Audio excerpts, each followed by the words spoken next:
Spencer Riley. Let me bring him on right now. He was a center for – you're looking great, Spencer. You dropped some weight since the offseason? Trying to, man. Trying to be less fat, I guess. As a big guy, that's what I'm trying to be. That's my line. When everybody says, what are you doing? I say, I got to go to the gym, try to be less fat. That's my line. Yeah, no doubt, buddy. I know I'm never going to not be fat, but I'm going to try to be less fat. Yes, sir. So you're looking tight. Talk about your team over the weekend.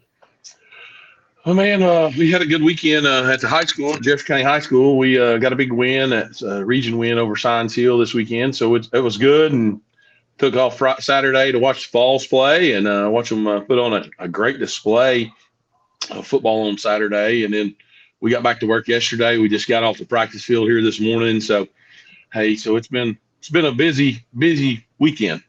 Yeah, so look at my guy coming in at his very first debut, and he beat Steve Spurrier's old team. That's pretty darn strong right there. Anytime you can beat anybody that has to do anything with Florida, it's a pretty good day. Okay, so my story with Spencer real quick, and I told it before with him, so he's heard it before, but a lot of our listeners haven't. First media opportunity I ever had to cover. It wasn't like today where they go, we'll go with Bob, and then we'll go with Travis, and then we'll go with John, and then Fred, you can ask a question. And they just bounce it around, and you ask these one questions. It's totally antiseptic, and it's just not any good, and the press conferences aren't worth going to. First media event I ever covered, 96, I think it was. And I go in this media room. Spencer comes in. There's about 4, 5, 6 reporters. He sits down, kicks out a chair, kicks his legs up, no podium, no nothing, said, all right, boys, what are we going to talk about? And that was it, and it was awesome. Well, that's just kind of how I am. Whatever y'all want to talk about, I'm game for the most part. You know what I mean? Sometimes I got in trouble out there on media days because I just spoke truth, man. I'm a truth teller, and sometimes people don't like the truth. Yeah, it was good stuff.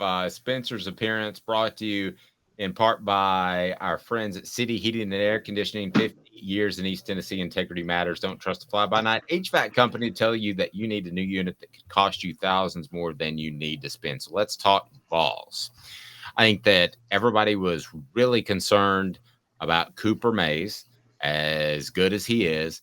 And then let me just ask you, how do you think Tennessee's offensive line, starting with the interior, performed after not only having to replace Cooper with Ollie Lane, but then replace Ollie Lane at left guard with Andre Keurig? What did you think of the way they played? Well, I don't think they really missed a beat, to be honest with you. I know Cooper is a really good player, but I thought Ollie did a really good job at center for them and got them going in the right direction. And they were all on the same page. And being a center, it's all about being able to get both sides playing as one group and having everybody on the same page. And got to be a pretty smart guy to play in today's game at center. You got to be able to direct traffic and fix problems as they come along. And I thought Ollie did a great job of that. No, I agree. Did you notice Andre Keurig at the left guard position? I saw some pretty good pushes there. Man, I'll sit here and tell you, when you don't notice your offensive line, they've played a pretty good football game. I didn't notice anything that was bad. Didn't see people running free. And usually that's what happens. If you got a failure to communicate there, you guys just kind of run, you turn a down guy loose. Didn't see any of that. And I thought he did a great job of directing traffic. And, you know what I mean? I think you got some competition there moving forward and seeing who the better of the two is to play there. And you got some pieces to move around. And that's a good problem to have for Tennessee because they've not had that in the past. True. Spencer, so Dave may not have told you, but I'm a lot younger than you guys, and you look it, buddy. I'm just going to say that. But I first started following college football when I was about 9-10 years old, which was when you guys won the national title, and so I was very aware of who you were. But I did do some research before you came on, and I realized that you actually have a similarity to Ollie Lane after what I saw on paper, and that you started at left guard to open the season against Texas Tech in 97. Sure. And then you had to move over to center in 98. Mm-hmm. So you kind of, what is that like where not only do you have to move over to center, but then you have to move over to center to snap for a new quarterback who's not For the same sure. as the year before. Yeah, for sure, man. I mean, we had a guy who got drafted in the NFL playing center, Trey Teague, in '97. He played there. He did a great job. We come in, we didn't have a center we didn't have a true center. And let's be honest, I had never really truly played offensive line until I got to Tennessee. Started 2 years at guard, and they said, "Hey, you're going to go to center." I said, "Okay." I said, "Well, all right, we'll figure this out as we go." Had no idea how to snap a football, and just had to kind of learn. And the coaches, we took pride in that and trying not. My biggest thing was this: we're not going to lay the ball on the ground for a center quarterback exchange, because back then you were under center, you weren't in the gun, right? Like they are every snap now. We were under center every snap. The play starts with you. You know what I mean? You got to you got to have a great snap to have the opportunity to execute. And I thought Ollie did a great job at that. His snaps were good. I thought he played a very solid football game. You know what I mean? And I don't know how good Virginia is going to be in the ACC. You know what I mean? So, it was a good test. We did what we were supposed to do as an offense and a defense special team game on Saturday. And I just thought it was a solid game all the way around. But I expect some big improvements from week 1 to week 2. You know what I mean? So it's going to be a fun time there. Now your first start at center was in '98. I want to make sure. Yeah. Okay. Yeah. So your first start was against Syracuse. Yep. Which turned out to be, I think everybody thought they were good. They turned out to be really, really good. Spencer, but getting that first start under your belt like Ollie Lane has at center, how much easier does that make it going forward, knowing that, he's played 500 and something snaps before, but still knowing that you can do it when it really matters? You never know if you can do it until you're under live bullets. Practice is practice, but until you get in front of 102,000 people, are you going to be able to have your composure and tune out the noise? At the end of the day. And for me, that was one of the things everybody goes, "Well, is Neyland Stadium a loud place to play?" I said, "I don't know. I never did. I didn't hear it. And just tune it out, and you go from that." So for me, it wasn't a big deal. I was actually got out there. I played a bunch of snaps prior to that, and it was just one of those deals that you learn to do, and you just another day at the office. Spencer also said that he was not going to let the ball go on the ground, and I want to make note that in 1998, Caleb, how about this? Guess how many fumbled center quarterback exchanges they had the whole entire season? I'm going to guess 0. 0 is correct. 0. Now, there was one time when Spencer snapped the ball and T didn't take it, so Spencer took off running, which is illegal. It's not going on the ground, though. Penalty's better than a fumble. That's exactly right. That was against Syracuse. That was the most inventive play I thought I'd ever seen. I've never heard of the Spencer the center not snapping it and just taking off with the ball. Yeah. Well, sometimes that just happens, right? You got to do what you're supposed to do. Hey, I'm not going to lay it on the ground. That's the big no-no back then. It's true. What do you think it means for Ollie Lane waiting this long to get his opportunity and being a local guy? I think it's big for him. You know what I mean? He's worked. He's stayed the course. You know what I mean? He's done what he's supposed to, and for him to be able to go out there and perform at a level that, let's just be honest, a lot of people didn't ever think he could perform at. You know what I mean? But he's done a great job. Proud of him. Glad to see a local guy being successful. He's done a hell of a job for him. So no doubt about it. So Spencer, I wanted to get a little bit talking on the rest of the line. On the outside, I saw John Campbell lay some nice blocks. I also saw him make a couple of errors. I felt on that 4th and 1 running play, he whiffed pretty bad on a block at the 30-yard line. Then he had a penalty. Are those things you think can be fixed, or is that a long-term concern? No, I don't think it's a long-term concern. I mean, It's something you can fix. It's something that we talk about. It happened to us on Friday night. You know what I mean? As versus some really good players, you're just going to miss. You know what I mean? You're going to whiff. I whiffed when I played. Most everybody that's played offensive line has whiffed on some point in time or other. You prefer it not to be on the fourth down. You know what I mean? But you're going to have some mistakes. You know what I mean? And that's part of learning and growing as a group and trying to build that cohesiveness, that being able to play as one group.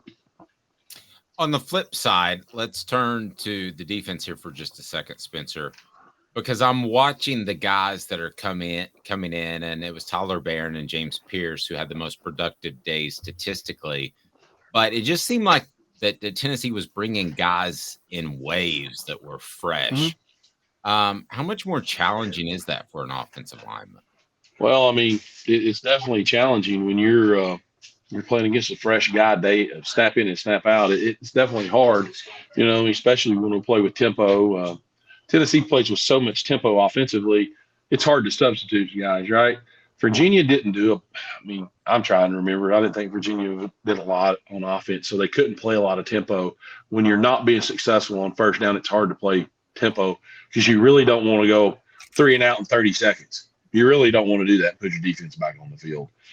So there, I think they were trying to manage the game a little bit more with their tempo stuff. But for us, Tennessee, they just have so many more defensive linemen that can play.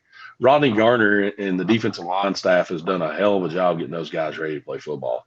They'll be one of the better defensive lines in the country as the year goes along. Wow, strong statement, and you're not the first to say that. Go ahead, Caleb. Spencer, one of my favorite players last year for Tennessee, and I interviewed Cole Kubelik at SEC Media Days, and he agreed, was Javonte Spraggins. And it seemed like, once again, he working with Ollie Lane carved up a lot of holes for Jalen Wright and Dylan Sampson and Jabari Small in the game on Saturday. I agree with you about the defensive line. Does it seem that the interior of both the offensive and the defensive lines are a major strength for Tennessee this year? I mean, I gave Amari Thomas a lot of credit for the edge rushers on Saturday. I love watching those guys in the middle. And does it seem like the interior is a big strength?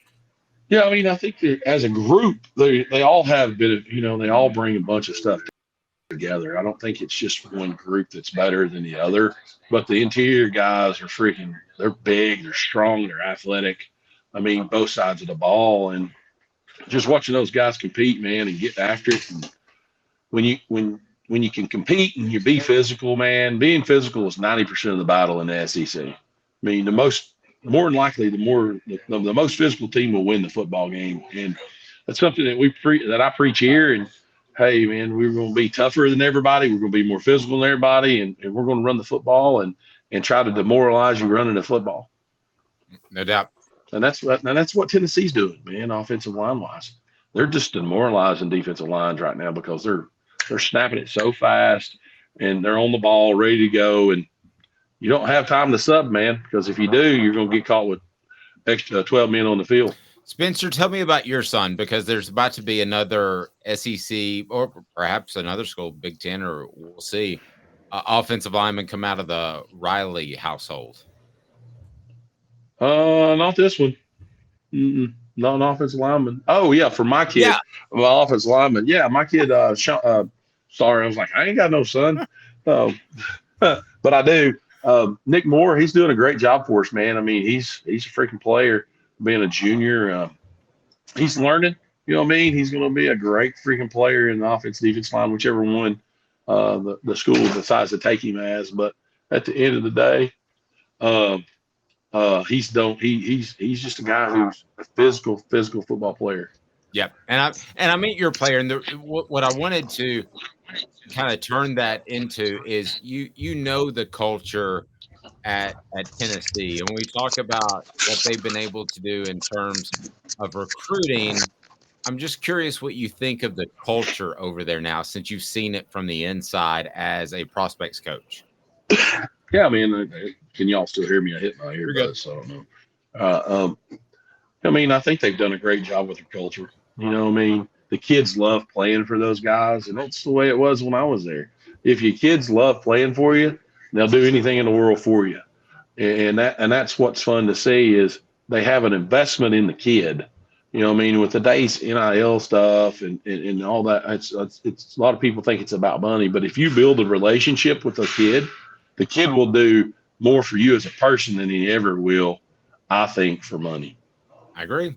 So I think that's where Tennessee's done a great job with that. The center of truth, Spencer Riley, excited about this each and every Monday. Congratulations on the win over the weekend. And, buddy, have a great rest of the week. Who you got Friday?